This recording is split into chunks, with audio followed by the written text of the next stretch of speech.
Hi guys, welcome to Greatest Kitchen.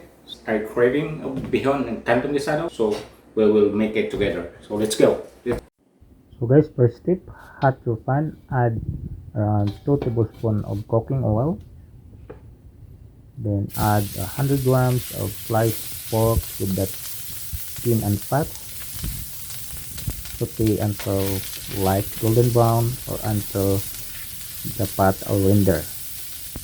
So the oil we're gonna use for cooking guys. So this recipe of pork oil we're gonna use. It's more tasty. Add sliced onion and garlic and saute until light golden brown or until the aroma are come out. So saute for about 40 seconds using high heat rate.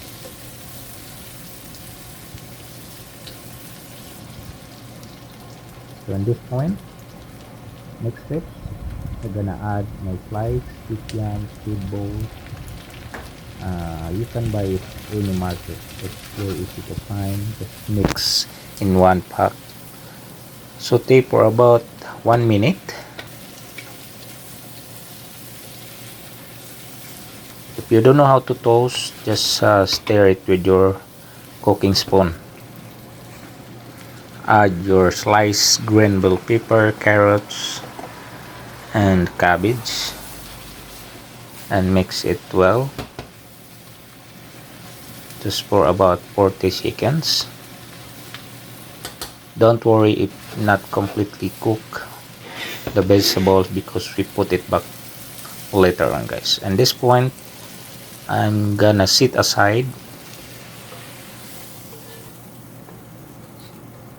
So in the same pan or in the same wok, no need to wash, just add the 100 grams or 1000 grams of pork or 1 kilo of pork slice. Just saute or braise it for until golden brown using high heat flame or high heat. Add salt at your taste. Add ground black pepper. It's very optional.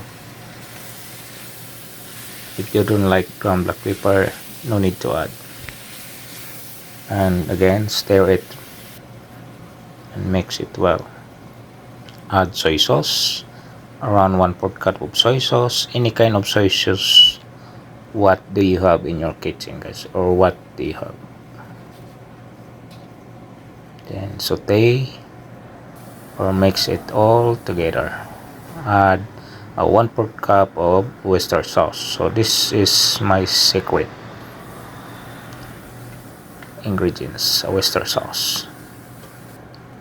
Then mix it all together. So in this point, I add 2 glasses of water or 500 grams of water. And then add your noodles. It's around 600 grams of rice noodles or bihon noodles. So the technique of this, just soak with the water for about 8 to 10 minutes. So it's easy to cook. And now I'm going to add 500 grams of fresh miki noodles or fresh kanto noodles. You can buy it in a market, or if you don't have, you can use the dried one, the kanto noodles. Mix it well, then add the vegetables and the kikiam. So this is very easy, very basic guys, but so delicious. You can make this noodles for business. So this is what we call Pansit de Cebu. So Pansit Cebu is a part of the Philippines. So mix it well. It's so easy, and sprinkle with the sliced green onions and the last task. Then mix. So while continuing watching for this video guys, please Feel free to comment below, mention which country you're watching from, and then I'll mention you in my next video upload. So this is it. There you go. Ready to serve. It's Pansit de Cebu or bam-i. Gonna taste it, guys. Smells so delicious.